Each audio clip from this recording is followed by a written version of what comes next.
Good afternoon, Chaitanya. How are you? Hi, Jamie. I'm good. How are you? Yeah, very good, very good. Well, thank you so much for taking the time to join this series of Sentientist Conversations. We've had a few online chats, and we also had a previous Zoom meeting with a couple of your other contacts to have a fascinating discussion about some of the things we'll delve into today. But it's great to have a one-on-one conversation. And I think, came across you when I saw the article you wrote with Sanchita, which I found fascinating in the leaflet, which again covered many of today's topics about religion, the caste system, animal ethics, and how those things link together in the Indian context. So yeah, it's great to get the chance to talk.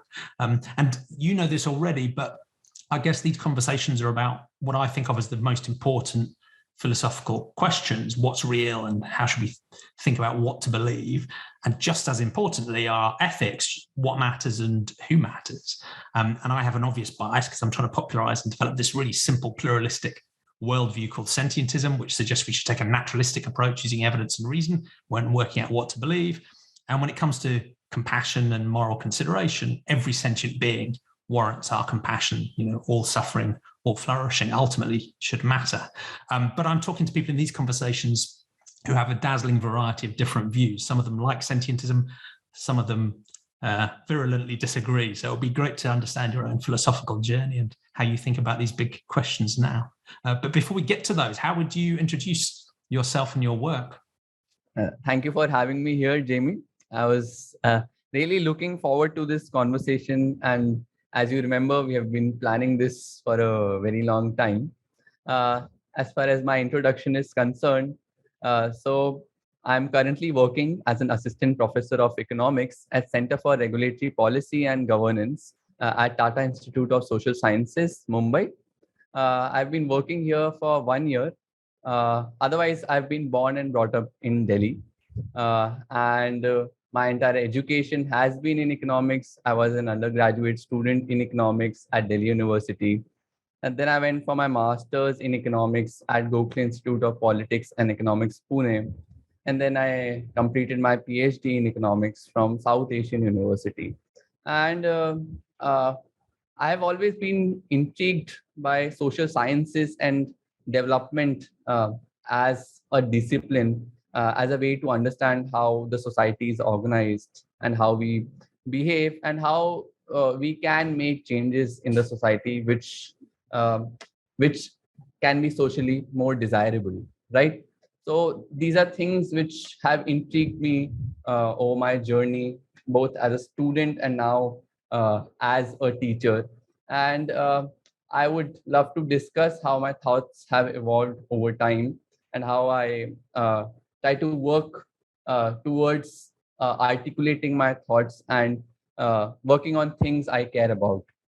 Brilliant, thank you. Yeah, and I think that will flow through the conversation because we'll start talking about what's real, we'll talk about what matters, and then when we're thinking about the future, the social sciences seem to be the heart of the problem much more often than technical issues. It's more often about human social norms and psychology and systems and economics and politics. Those are often the dark heart of the problem. So yeah, it'll be fascinating to explore.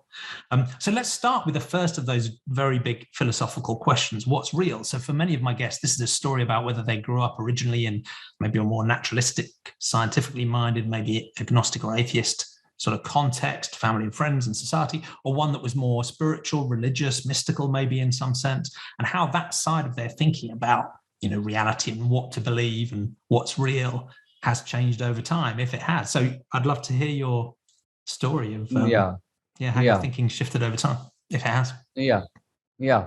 So as far as my upbringing is concerned, I was born into a family which wherein there was a sense of religiousness involved. Like my parents, so we have a temple at home. So it's a Hindu family, but culturally, I belong to a Sindhi family. So Sindhis are a group of people who belong to a part now which is in Pakistan. Yeah. So when India got partitioned, these were the people who stayed in a province or state called Sindh, and some of the people migrated to India. So this is the group of people where my family belongs to. So, so we have a temple at my house, and my parents have been religious in that sense, and like they follow typical social and cultural norms that surround Hindu family, as we say a Hindu family is. So that's how that's the environment wherein I was born.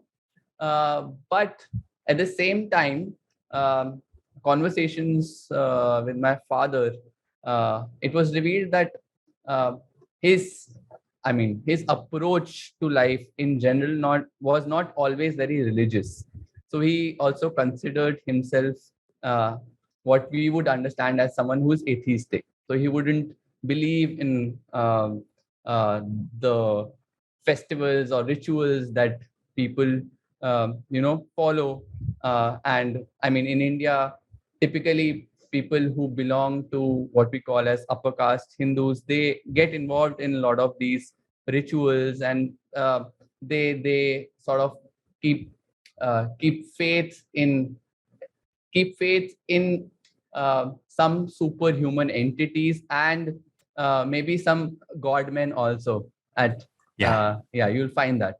So he didn't believe in all those things, and in one of my conversations not very long ago, he told me that there came a point in my life I was very distressed, and because he had a life of a certain struggle, in the sense that uh, he had humble beginnings. He had lost his father at a young age, and he had several sisters.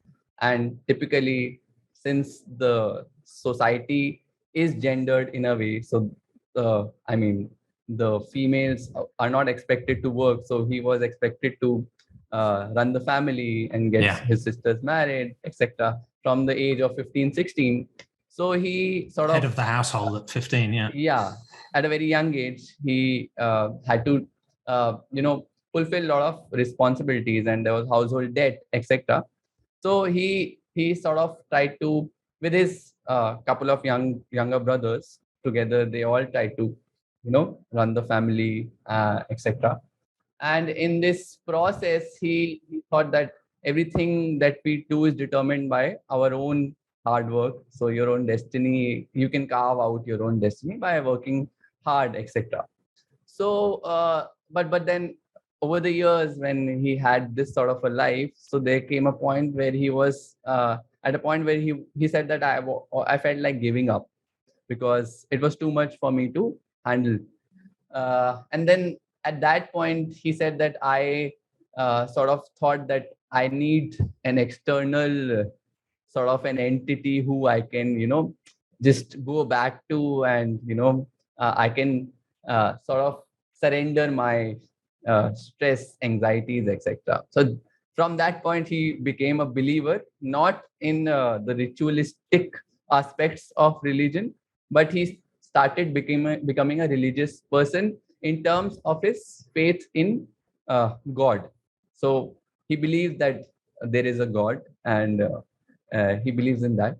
And my mother has been sort of always has been a religious person. I mean, not actively thinking about it, but has been religious in terms of how her family environment was, and I mean, absorbed her own way of life according to the social environment as such. So that's the sort of family I was born into. So that played a lot of role in how I was growing up and seeing things around me. So And what did you think as a child, when you were having these conversations with your parents? Because I assume, you would have absorbed the same context as they did in terms of practices and rituals and what other people around you believed. Did you find it an interesting topic as a child? Or was it a background thing? When you talked about atheism with your father, was that? So, no, the conversation regarding atheism came about because he thought that I personally, since I don't believe in God, and I don't believe in the idea of uh, religion being a vehicle to something that we call God. And I trying to, question all these things that happen around us, given the larger politics also around us, and religion is also has become or has always been a tool to sort of marginalize different sections of the society. So so this sort of made me uncomfortable with this entire idea of um, using uh, faith as a way of life, faith in God, using religion, etc. So these sort of things bothered me, and this is the context of the from what age? How early did you start to think like this? So this has not been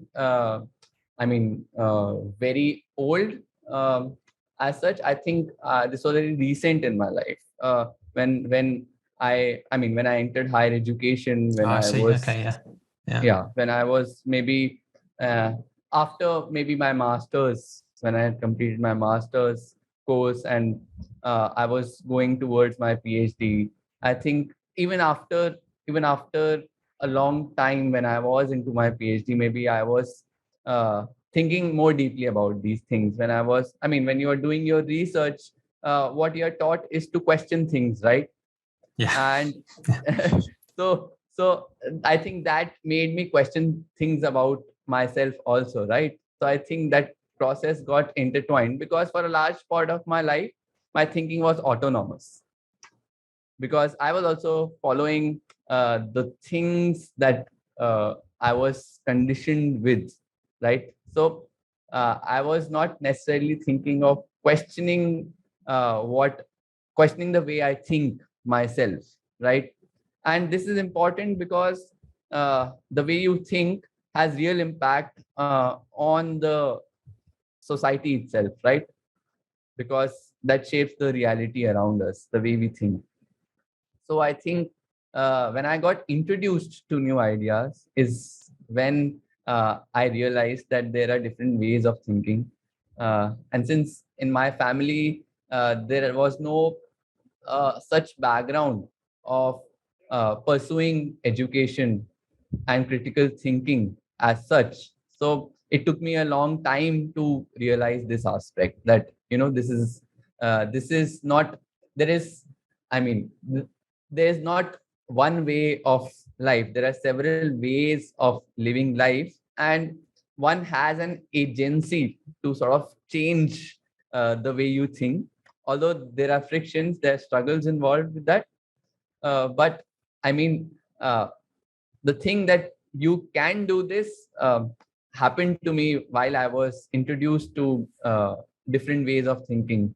Yeah. So once you're in an environment where critical thinking was expected and the norm, it just became natural for you to apply that critical thinking to thoughts about your religious background and beliefs as well. And as you went through that process, you mentioned already that you saw how some religions at some points can become, a political tool or even a form of oppression. So that's one, I guess, theme of your thinking.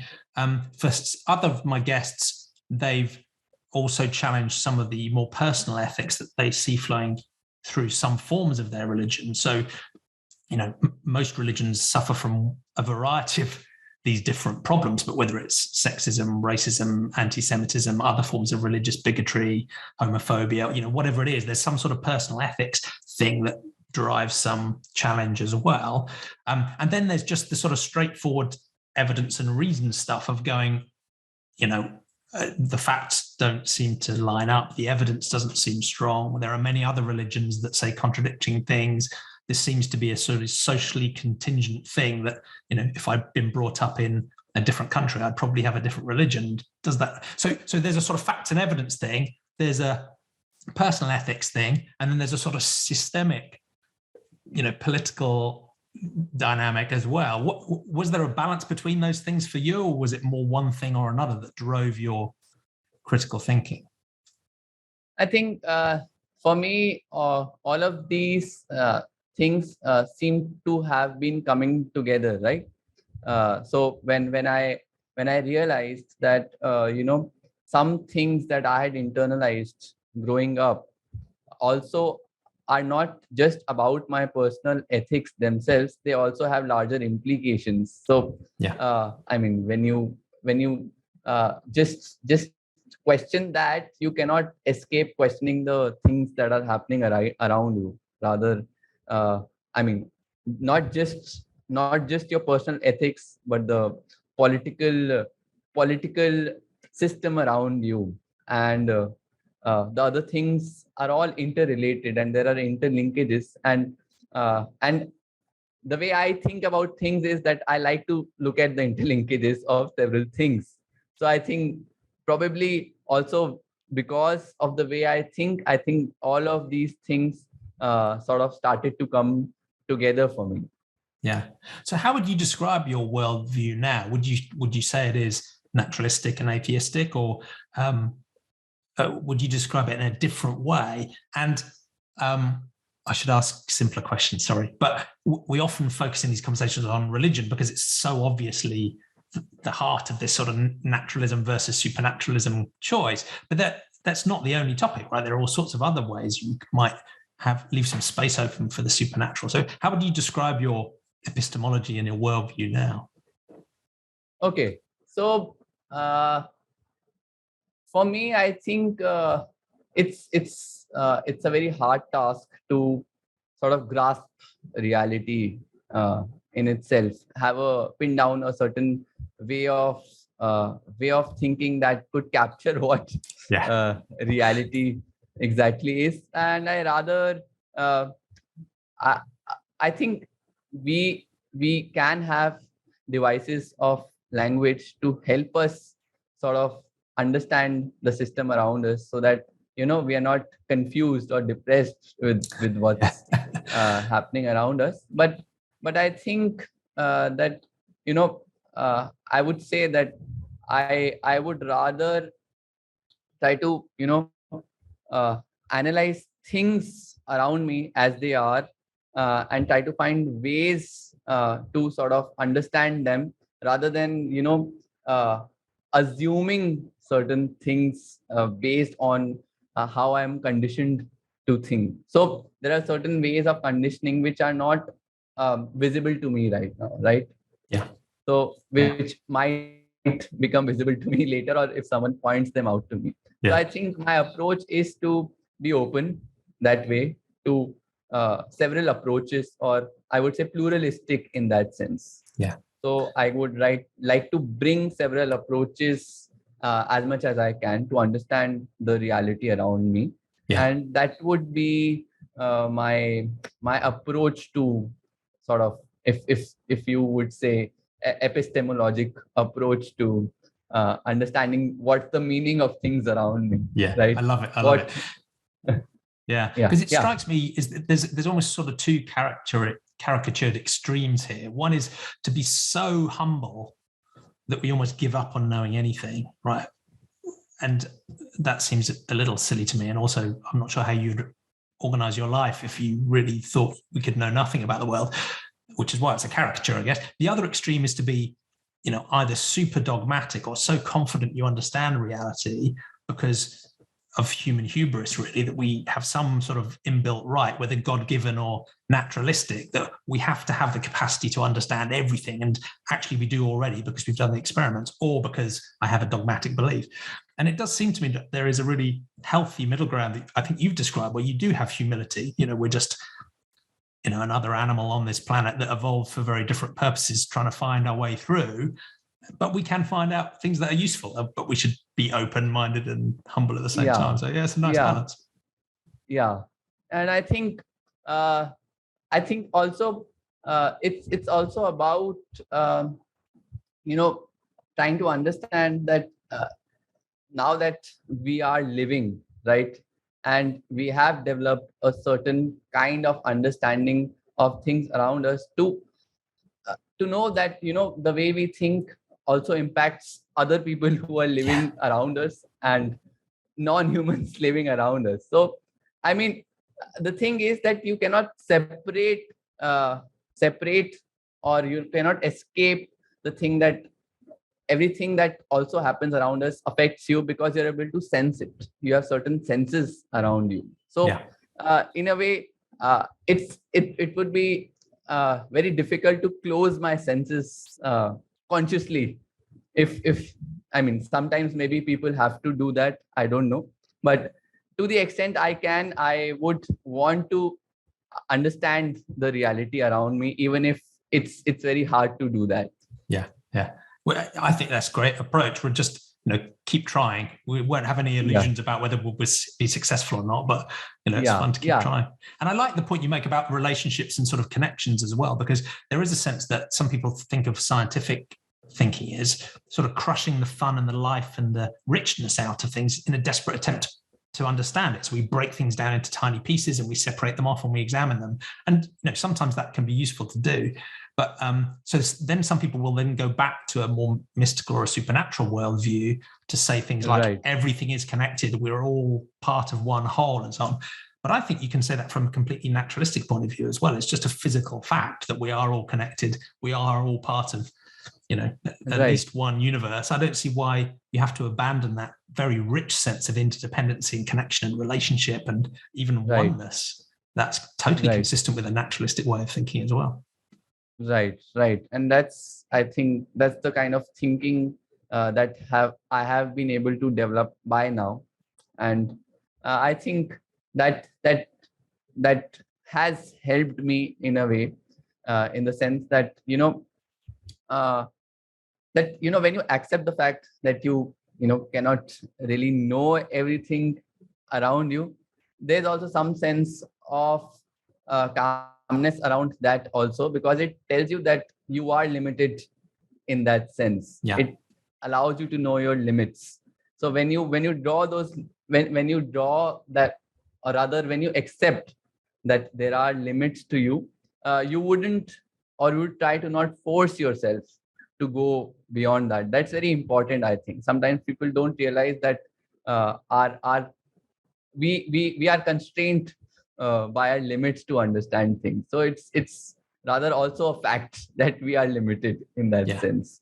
And within that constraint, I think, it can be an endeavor to know whatever we can. I agree. Well, that's been fascinating. Thank you. It's been really interesting to hear your journey and your story so far. The next question we come on to, equally important, is that of ethics, what matters, and then also who matters.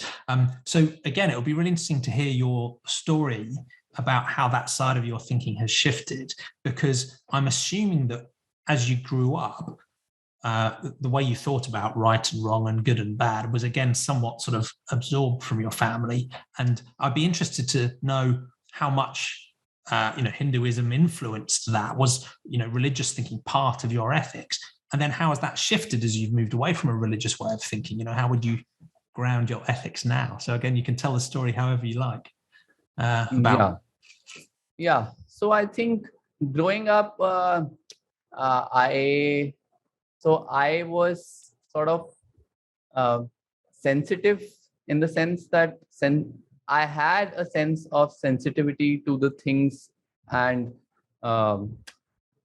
things, when I say things, humans, non-humans, everything that's around us, I had a sense of sensitivity towards it, but I was not someone who possessed some sort of critical thinking at that stage to understand what is right, what is wrong. But and the idea of right and wrong was clearly, since our families in India typically are patriarchal, or throughout the world many systems are patriarchal. So this idea of ethics was flowing from my father to me, where he explained to us what's the right thing to do and what's the wrong thing to do. And for a very long time, I was internalizing those ideas, and I have not completely discarded all those ideas. Some of them have also helped me to read, because that have helped me retain the sensitivity I have towards the things around me, things as in everything around me. So I think. And what would you summarize as what were the main things he told you? If you can imagine sitting down with your father then and saying, what is right and wrong, how should we behave? What would the main themes be? Yeah. So, I mean, for him, it was just typical ideas around, not cheating, working hard. I mean, those were things that he thought were right things to do. And maybe also sort of, for example, when, so these are also things many parents do with their children growing up. So, for example, he would take us for a drive, and he would stop at the red light, and he would tell us that this is the right thing to do, while others are jumping the red light.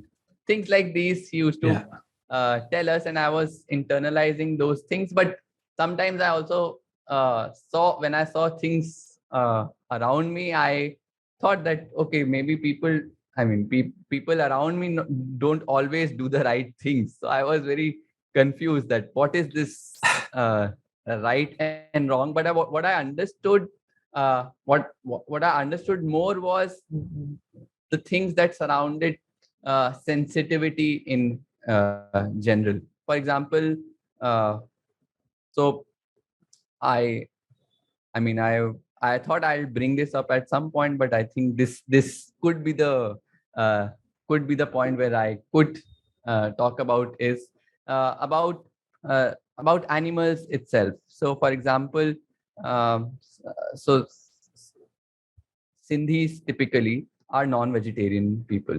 They consume meat, and my father also used to relish meat.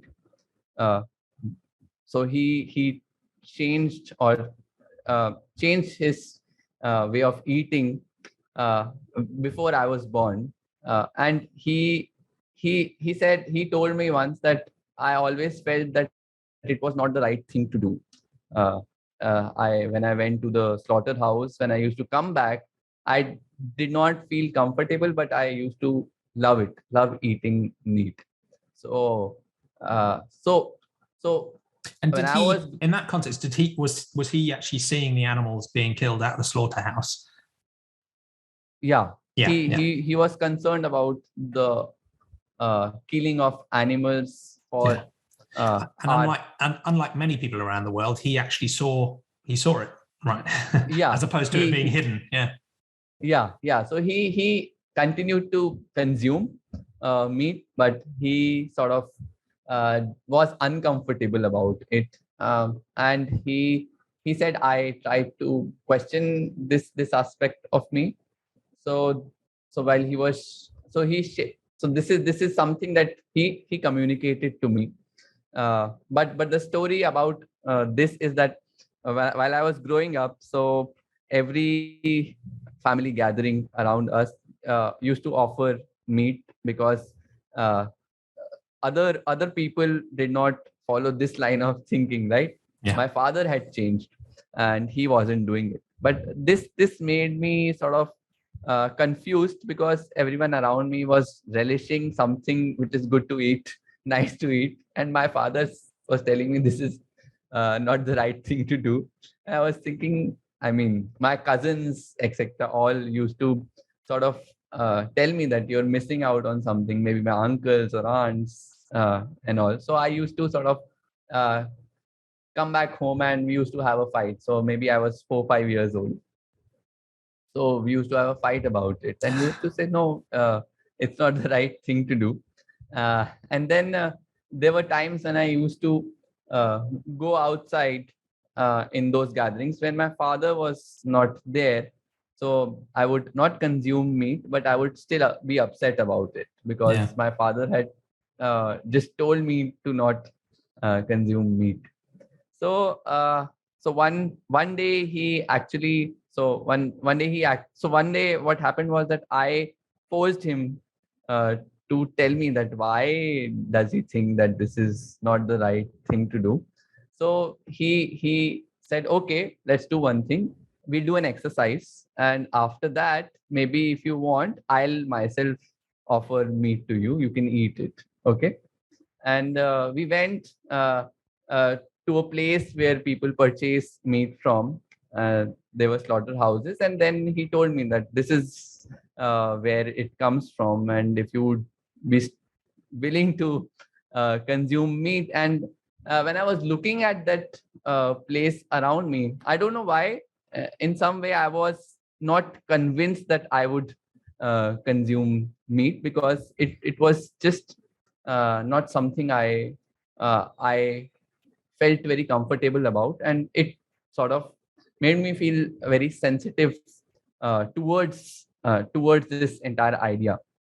So after that, I never questioned this thing. So as I was telling you, the idea of sensitivity has driven me in different aspects of life to understand the reality around me. So my actions and people's actions around us, and this has helped me question not just our interaction with non-humans, but also humans, right? So wherein my father was not actively telling me things about our society, which I got introduced to as I was reading up, interacting with other people around me. So that in that sense, it wasn't a linear path of knowing things just directly from my father. But the thing is that there were some things that that I could hold on to from my upbringing also. So it's not necessary that maybe he was not aware of several things around him while forming his ethics, but I could sort of take some from him also, and also develop my own ethics of thinking about things around me. Yeah, thank you. I mean, your father sounds like quite a visionary thinker, becoming an atheist and then thinking seriously about animal ethics. It's impressive. Yeah. So yeah. And so it sounds like if someone was to say to you, what's the foundation of your ethics? The word you keep saying is sensitivity. And that clearly links quite closely to this idea of sentience, because I guess the sensitivity is a sensitivity to the experiences of others. So do you find sentience a useful concept when thinking about moral scope? Is that how you think of it now? Because I mean, in sort of common language, we talk about animal and human and non-human animals as a sort of shorthand, really, for the beings that we think can feel. But I guess I like zeroing in on this idea of sentience because it is the capacity to flourish or suffer, to have experiences, and therefore that's where I think we should at least put our arms around that group. Do you think that's a useful concept? Does that reflect what you mean when you talk about sensitivity, or is there something different going on? The thing is that for me, I think it's this idea where we try to sort of expand or draw boundaries of our moral scope is practically very important. But I would look at it in a different way, in the sense that it is first of all accepting the fact that it is very hard to draw something like a moral scope as such, because it is being defined by us, right? Yeah. And the other distinction is that whether we are talking about an individual's morals or we are talking about a moral community. So when you say moral scope, it should be something like ideas which we all come and agree to together would define the moral scope of an entire society or a collective, right? So when we think of a collective, the idea of scope becomes very important. So it shouldn't be just about my morals, but how do we extend those morals around us, or how do we draw boundaries? But at the same time, I think the one thing that makes it more difficult is that when we are deciding on the moral scope, we are actually sort of valuing things. And when we are valuing things based on our ideas of how we value things, in a certain way, even if we are not including certain things into that boundary of value, we are somehow putting them outside that boundary, and we don't really know if they matter or not. Yeah. But I think, is that the question, There's whether a danger there, yeah, there is a danger, but I mean, also we need to realize the idea of limitation. Like, we are limited. To answer this question, I think there's an example. I'd like to share that. One of my students is an animal rescuer, right? He rescues snakes, he rescues birds, all sorts of animals. So one of the nights I was visiting the campus just for a walk, the university campus, and he had rescued the baby of a bird. It was a very small creature and seemed to be in need of help, right? So he rescued the baby, and we were talking about it, and I heard that it would be to for the baby to survive, that baby needs to be put in a protected environment and needs to be fed with food, right? And in that process, a person suggested that it would be good to serve worms to the baby. So and that somehow caught my attention, that so we are driven by an act of compassion or sensitivity, and that is leading us to choose a form of life over another form of life. Maybe sentientism can be in a way useful for us to reduce the harm we inflict.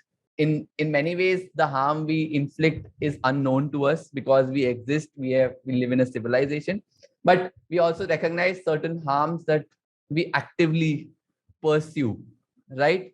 So I think some harms that we can choose not to cause, but there are sort of very deep, very simple scenarios that happen around us, which throw up deep questions that how do we sort of answer this idea of moral scope, where we are trying to protect someone, while we do that, we are actually choosing to harm someone else. And is sentientism then the boundary which we draw?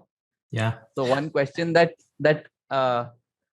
came to my mind. So I think it's very important to think of these areas where I mean confusions might arise, or there are certain implications of how we draw the boundaries. But I think that nevertheless, our approach matters. I mean, drawing boundaries is important. I think that's it, because the idea behind sentientism is it doesn't really answer the question. It doesn't resolve all of these moral trade-offs at all.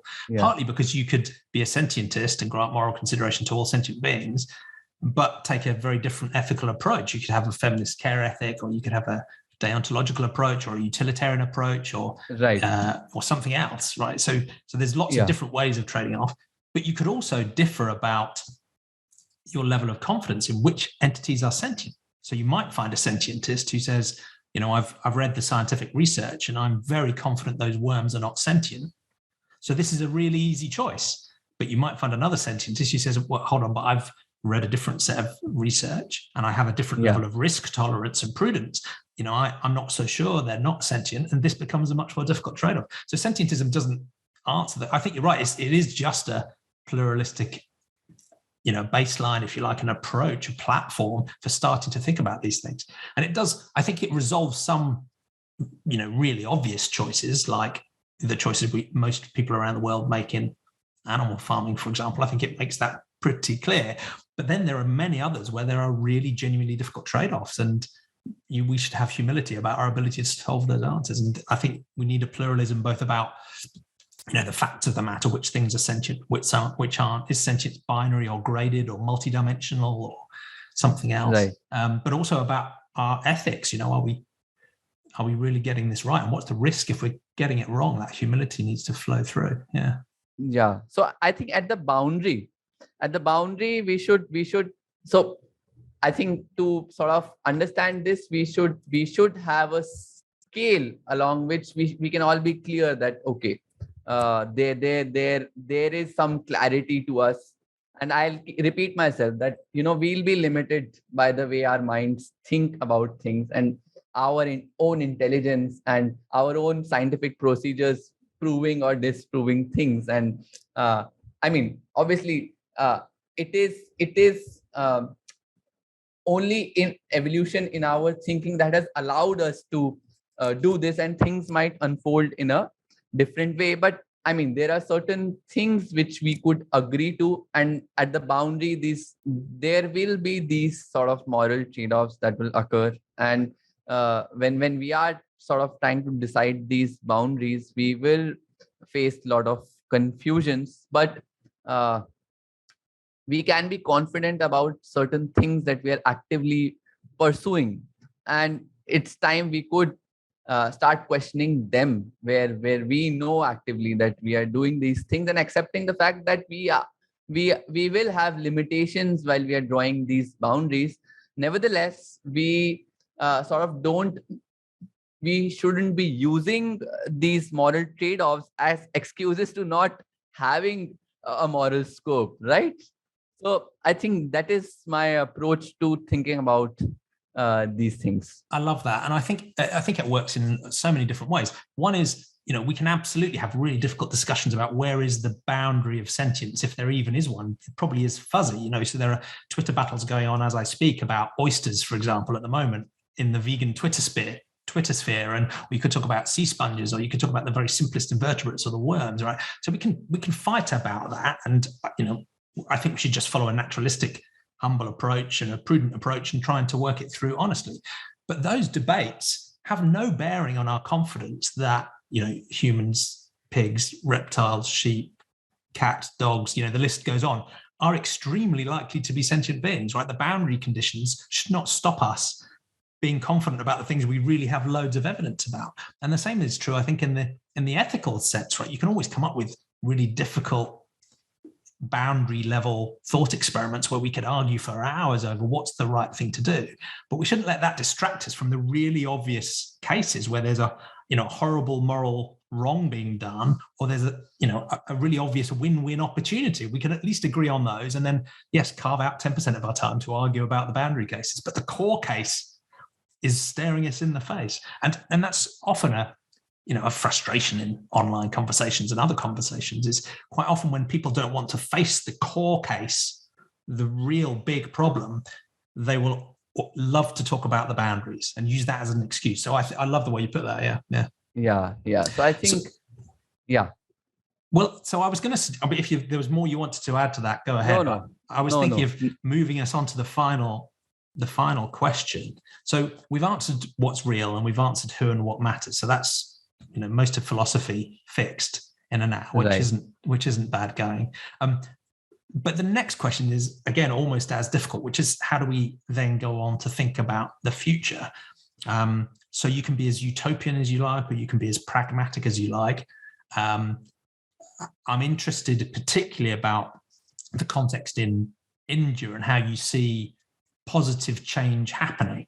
And that could be both in the epistemological space, in terms of ideas about the emerging strength of Hindu nationalism versus the more sort of Indian traditional secularism, whether it's to do with things in the social sphere and the intrahuman relations, whether that's caste, race, sex, gender, those other classical topics of inequity and discrimination, or whether it's in the non-human animal space as well, where again, there's a very different cultural context and a religious context around how we think about non-human animals. That means it's a very different social context for thinking about making things better for non-humans than it is in other places in the world. So that's too much space, but you can pick and choose where you want to go and thinking about, how do you think about a better future and how we can make one?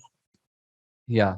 So, I mean, in our heads, we'd like to be as utopian as we can be, right? But then this idea of being constrained keeps coming back to us, and that I think for a the long time, or inconvenience of the maybe real world. Yeah. inconvenience of Gets in the the real way. world, we would not be able to maybe resolve that very soon. Or I don't know myself personally what would be the case like on that front. But having said that, we have a lot of practical challenges, and we need to be very cognizant of that and the realities around us, while we try to uh, make a world which is more kind and compassionate. So I think that could be the driving principles. But then uh, who do we include in that spectrum of kindness and compassion will become important. So coming back to India and talking about animals as such. So I mean, one good thing is that there's a law university in India, in Hyderabad, which offers a course on animal law, which talks about critical animal studies, which I got to know about very recently. So, I mean, there are developments happening on this front in some way, which is good. But if you look at the entire political spectrum or the Indian society as such, the conversation around around this issue uh, is very marginalized. It's not in the mainstream. If you talk about the right wing in India, which is dominated by the uh, Hindutva based political party, which is the BJP. So there, I think the idea or the talk about animals is not coming from a concern towards animals or non-humans as such. The politics is based on the idea of religion, and it's divisive, and it's also caste based, right? So talking about animals becomes very difficult in that sense. What happens is that since in Hinduism, cow is considered a holy animal, so that becomes a justification for uh, using cow products, right? Milk, butter, etc., which are actually extensively used in the rituals of Hindu people. Like they would go to temples with milk and offer milk to the god, right? And that is considered pure. So the idea of purity and impurity is embedded in Hinduism, where they would even consider certain animal species as impure and certain animal species as pure, certain humans as pure and certain humans as impure. So that's how the caste system works, right? Yeah. So it's So more about purity than it is compassion. yeah, so that is not there. And then the thing is that the entire thing about protecting cows in India uh, becomes a device to subjugate people who consume uh, cow meat. And surprisingly, India is the largest buffalo beef exporter. So buffalo is not revered by Hindus as, and I mean, it's she or he or they have not uh, sort of received that holy stature in Hinduism. So they are not protected. But the idea of protection itself is not real protection, right?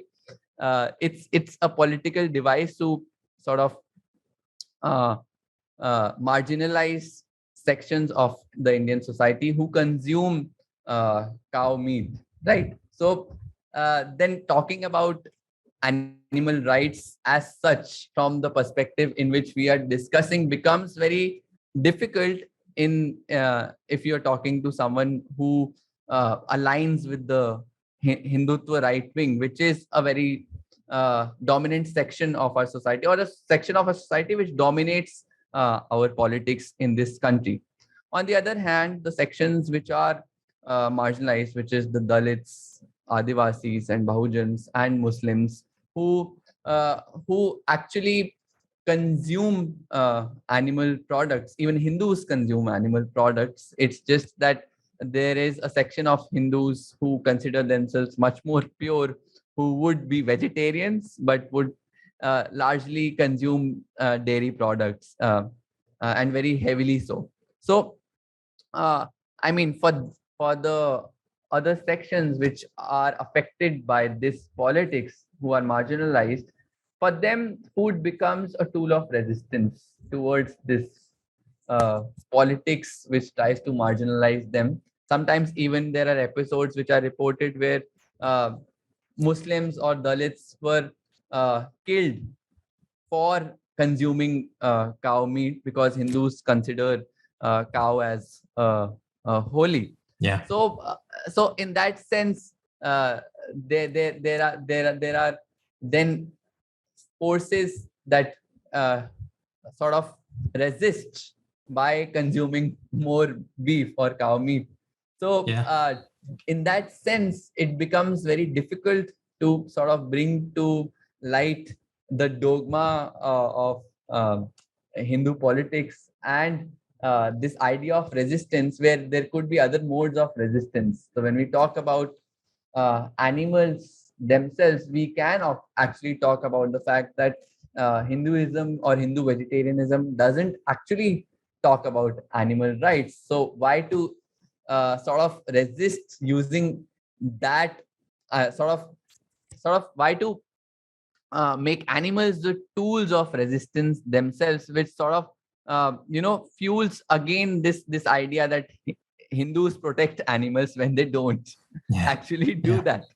So I think in that sense, one has to realize that this entire idea which we are talking about, this idea of naturalistic way in which we can understand the reality around us or the moral scope around us, has to come out of this space of religion and try to see who is being harmed in this process.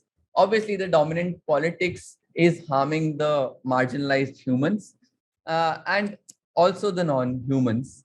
And I mean, even in the social science spaces, it is not easy to talk about non-humans. It is because that the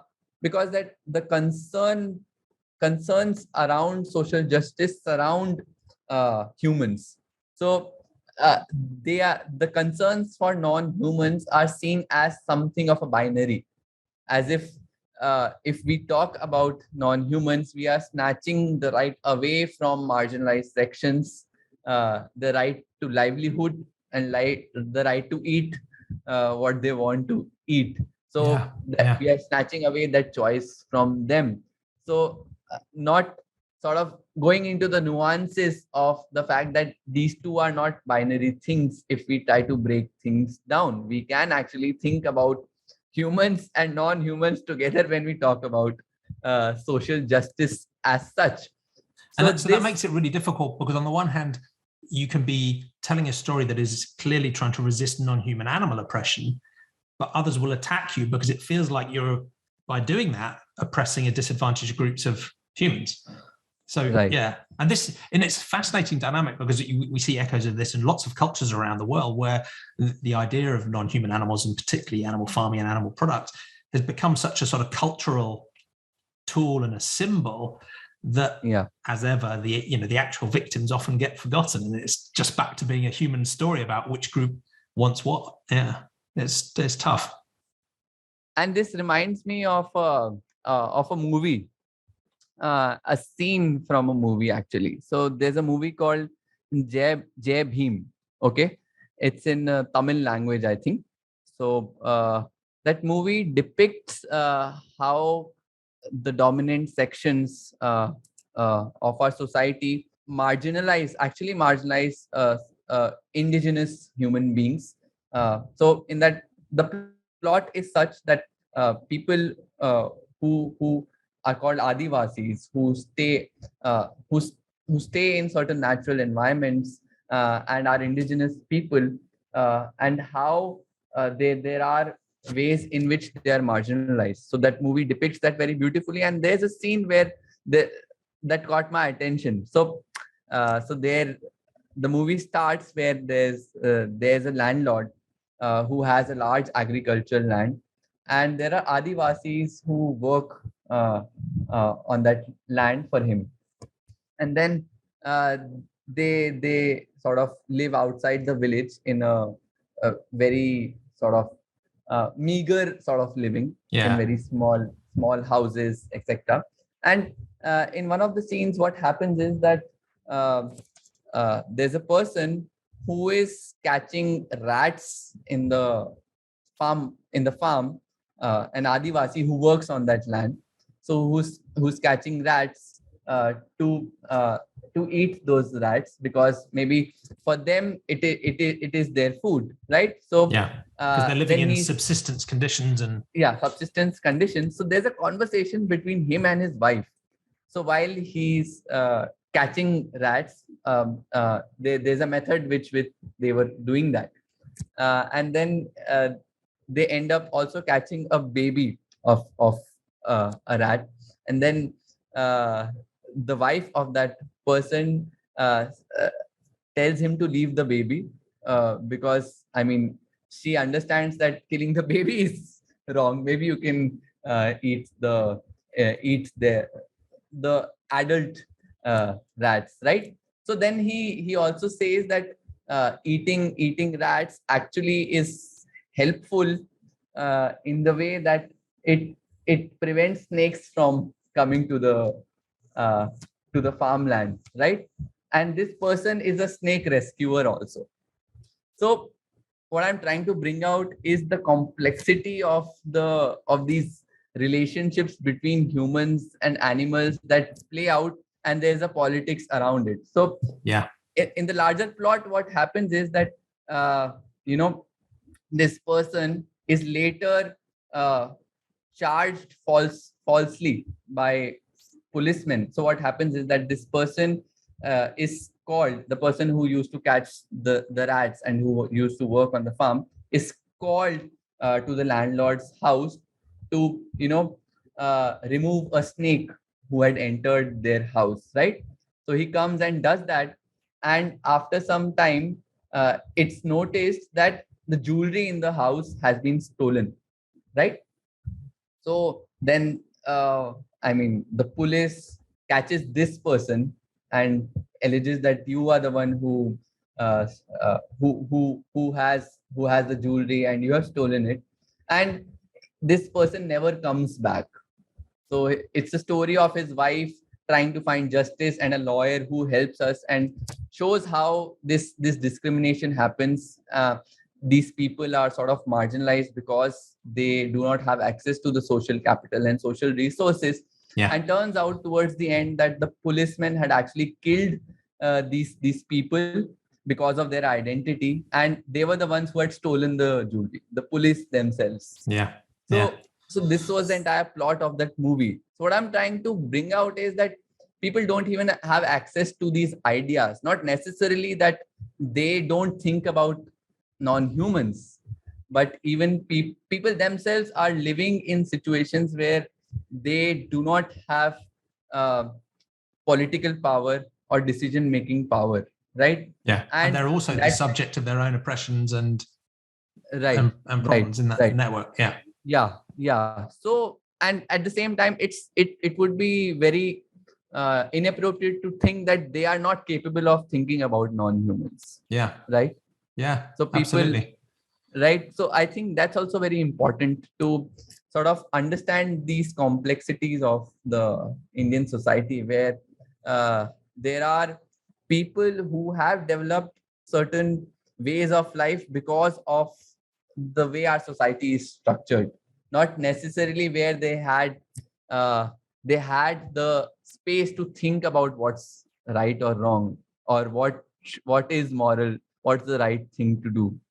So I think that way, I think we really we have a long way to go in trying to sort of understand the conversations about what is our moral scope in that sense. That will have to be intersectional when we think about talking about ideas of justice, humans and non-humans in India, trying to understand these complexities that are involved. Because what happens is that typically the vegan movement, maybe also around the world, focuses a lot about personal changes, which revolve around giving up meat, giving up dairy, which obviously is important. I think all of us who understand this would do that. But also to realize the fact that that is not the thing.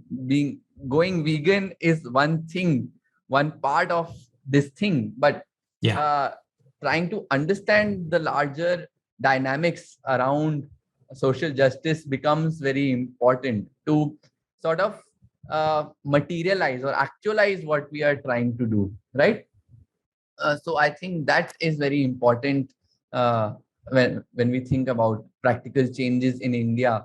As such, the movement to include people who can talk about non-humans but who do not belong to the mainstream, and spreading a larger conversations about how we think about non-humans, why we love dogs or cats, or why we don't allow that to pigs or hens or other species who we exploit, where we don't necessarily have to exploit them, right?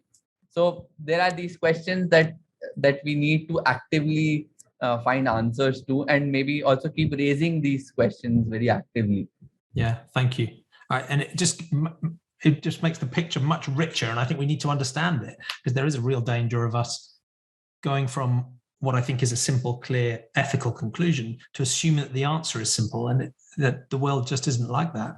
So in a sense, that focus on personal behavior, you can imagine there being some consistency, because most humans everywhere on the planet have at least some degree of compassion for non-human animals. Right. So I think almost everybody has that, which you could work on, and clearly you can communicate about ethics and environment and land use and water use and zoonotic disease and human health, and so you could use that same portfolio of arguments, but it just needs to be done in a very different context in India, in the global south, and different cultures, because everywhere has very different cultural contexts, and different people have different levels of capacity and power and influence, and are in situations where their choices are often very restricted. So you have to recognize that context when we're talking about individual choice, of course, right?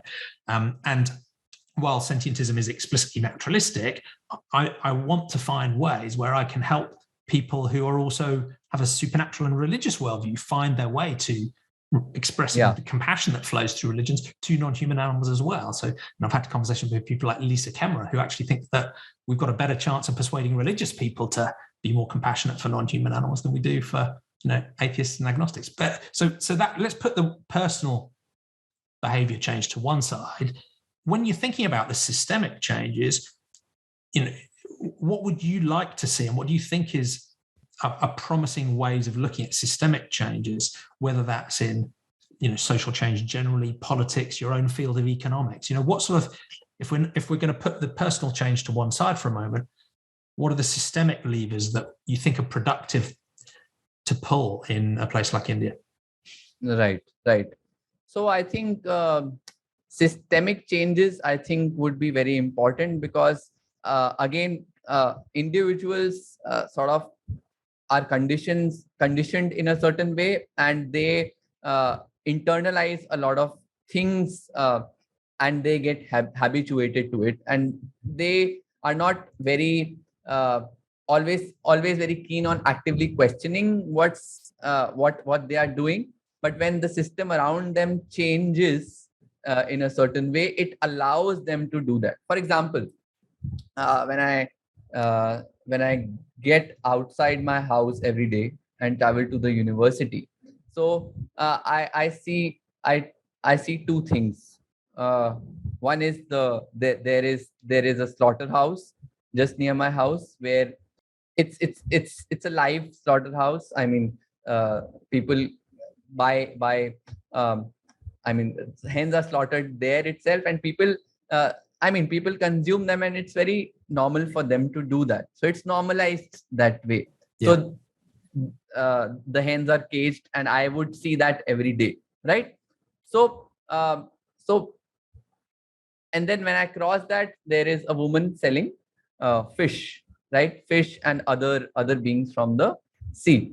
So can I have a conversation, go and have a conversation with them and talk about non-humans? So there will be a lot of resistance, and there's a lot of cultural and economic things that are associated with the life that these people are living. Yeah, so for them, I mean, and their livelihoods depend on doing what they're doing, right? And there are large amount of people who do the same thing every day. It's obviously, one may not know who among these people think about non-humans and who does not actively do that, because they have been habituated to a certain way of life, and now this is the only way that supports their way of life. And then thinking about the system in that sense, that people who would stop consuming animals as such would affect the livelihoods of these people. So this is a larger question someone framing an economic policy would ask us. So I think the conversation should move towards ways in which we can transition. So then the fields of psychology, sociology, politics, economics, we should have tools from all these fields to understand the implications and the practical challenges that might emerge in this transition. The fact that we need to transition is not the question. The question is that how can we sort of transition to make people believe that there are ways in which livelihoods can be generated. For example, for farming, seaweed can also be an alternative way to farm at the sea rather than fish, right? Yeah. So I'm not generalizing this. This is just an example. Is the thing that can we think of ways in which we can create more livelihoods without causing harm to non-humans, and in a way that people who derive their livelihoods from these industries which involve commodifying animals, can we prevent resistance from that? There will be resistance, right? Yeah. So I think these are the questions that should become a part of our discussions in both the knowledge sector and the policy dimension, which obviously doesn't seem to be happening because people sort of are dismissive of this idea itself because of the economic and social impacts of decoupling or transitioning towards a life which would involve removing non-humans from our consumption and production patterns. But I think, I mean, that is to do that, it is very important to be cognizant of the nuances that are there, and then sort of try to use language as a tool to develop questions. Sometimes the questions that we are raising are not right, I think. For example, what about the livelihoods? For example, when you talk about transitioning from plastic to a non-plastic industry, there also livelihoods will be lost. Yeah. Nevertheless, we want to transition, right? So I think we need to ask questions in a way that, how can we make transitions while understanding what the cost of these transitions would be like, and factoring that in our policy making as such when we think about the future. So it has to be intersectional, that in that sense, not driven by an idea of consumerism. When veganism is seen as an idea of what we can consume, rather than how we can transition to a society which cares about non-humans as well. Yeah. So I think that's fascinating. Thank you. And I think this idea of transition is common around the world. Everywhere needs a transition, but it has a radically different nature in different places. So, in the UK and the US, for example, the the animal farming communities have enormous political power and a very strong voice, but they're actually a very small number of people. But there's still a real transition challenge there. We know we need to help those farmers and the people in the supply chain transition across. But it's a completely different order of magnitude of challenge in a place like India, where a much higher proportion of the population is actually hands-on, involved in these industries at different scales. So it's still a transition challenge, but it's a very different style of challenge. And there are of course, there are sort of market purists who will say, well, if the consumers go vegan, then the market will follow and find the solution to those things.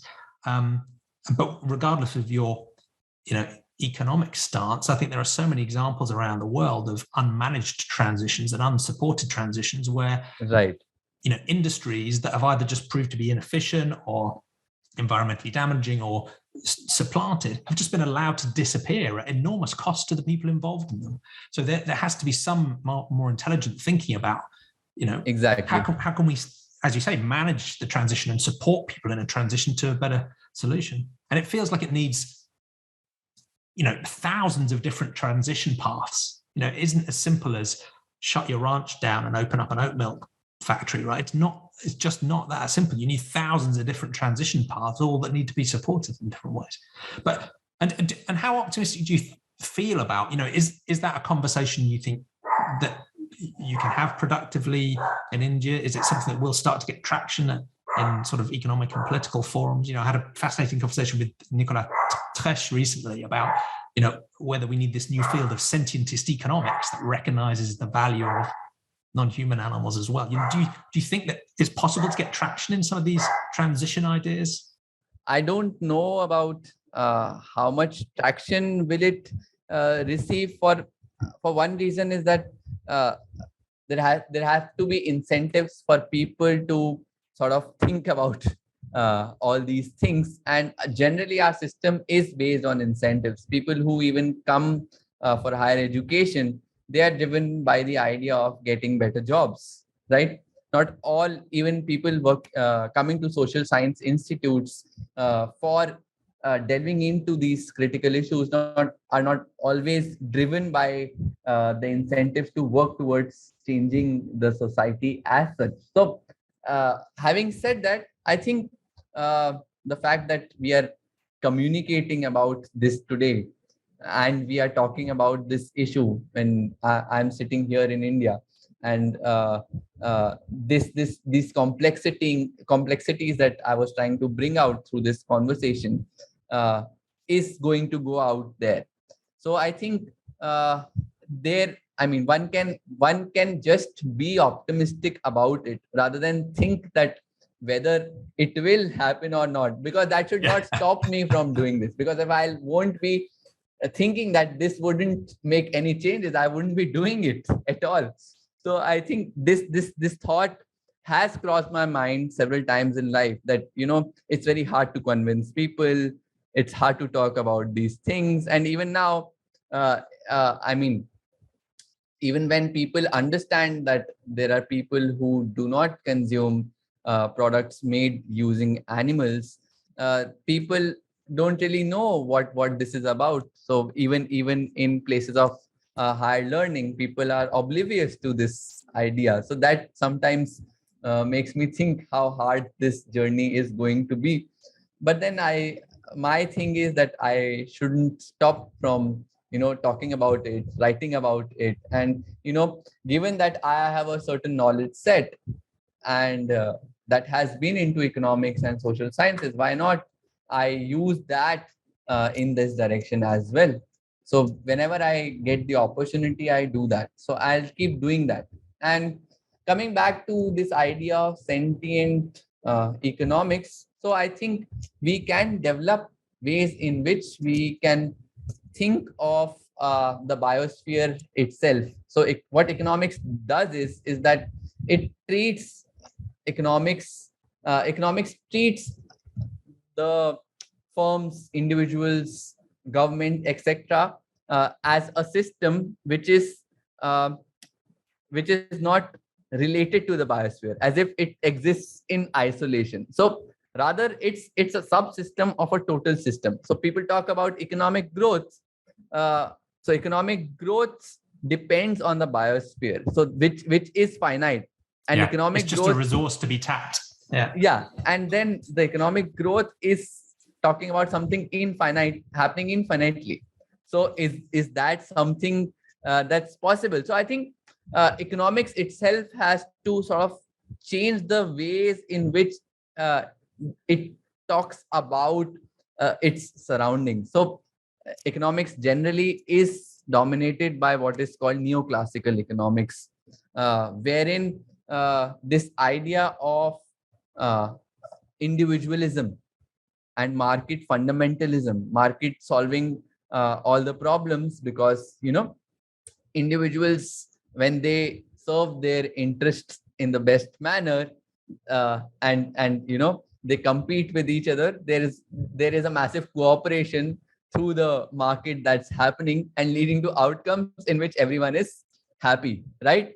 So this is the sort of training that economics starts with, and which is not really economics. It's a certain kind of economics, which is called neoclassical economics. The ultimate driver is only human interests and needs. Yeah.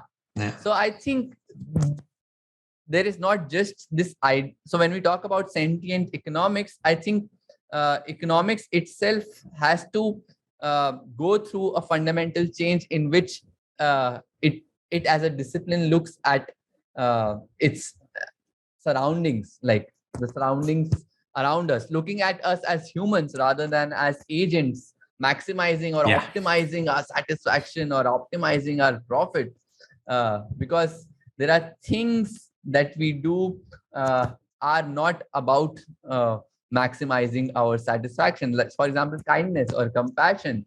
So basically, our end is not just to consume and produce. We interact, we talk. Every human has a much richer web of values, but only some of them get reflected through traditional economics. Maybe sentientism can help us further this idea of changing the way we study economics. I mean, there are several other ways, plural ways of studying economics apart from neoclassical economics, but unfortunately, non-humans don't factor in there. So I think this idea is very important. Whether it will get traction or how much traction it will get is something that we will see, but we should be optimistic about. Because we are the ones who should be trying to push towards that idea. And as you say, it's frustrating that there's so much open space, but that's a great opportunity for people like you and Nicola and others who are willing to be bold and to go and shape it. So I'm so grateful that you're even if you don't think it's completely rational, you're choosing to be optimistic and choosing to work on these deep problems. And I'm not even thinking that I would be visibly seeing all these changes happening around me, right? That's not always going to happen. It's just that you are building a groundwork for others to sort of carry it forward when they are sensitized towards certain things that I think they should be. I agree. And laying that groundwork, and then the ripples flow out. And sometimes that's the expectation. And sometimes it always feels too slow, but normally you can end up being surprised by how quickly change can happen. So whether we're optimistic or pessimistic doesn't really matter as long as we keep working. So right. Well, that's been an absolutely fascinating conversation. Thank you so much. Is there anything else you'd like to add in before I let you get back to your students? So I think I'm hoping that some of these ideas to diffuse as much as they can through this medium. And what I can think of is that probably I'm looking forward to develop some research on the ideas that we have talked through this conversation. So I'm looking forward to that. And I hope this conversation becomes helpful to some people who have not thought about the things that we have talked today. maybe they get a chance to sort of understand the questions that come up from the global souths or India as such, the complexities that arise from here. So I think that would be nice. I'm sure it will for everybody who listens. Yeah, thank you so much. And it's great to have you in our Sentientism Facebook group too. I'm sure people will share feedback on this episode there, and we look forward to your future research too. So what's the best way of people reading your work, following what you're up to, social media, websites? I can include links in the show notes, of course, but where would you point people? So I have recently started using Twitter as a medium where I could start expressing what I have to express. So I had a Twitter account a long back, but I wasn't using it a lot. So now I'm trying to use Twitter as a platform where I could share some of my work or share other people's work in the areas that I am interested in. So great, maybe we'll share that. Yeah, that's great. Well, thank you. It's been such a pleasure speaking to you. It's really enriched my understanding of some of the challenges you're facing, and it's wonderful to have you working on them. And I'd just like to apologize on behalf of Luna, the sentient being behind me, for barking for most of the most of the way through our conversation. Hopefully it wasn't too much of a distraction. No, cool. Well, thank you so much. Please stay in touch. Like I said, it's great to have you in our online forums, and I'll speak to you soon. Yeah, we'll continue to be in touch and keep a track on the developments that are happening around us. So we'll keep each other updated. Wonderful. Please do. Great. Thanks again. Take care. Okay, Jamie. It was great talking to you.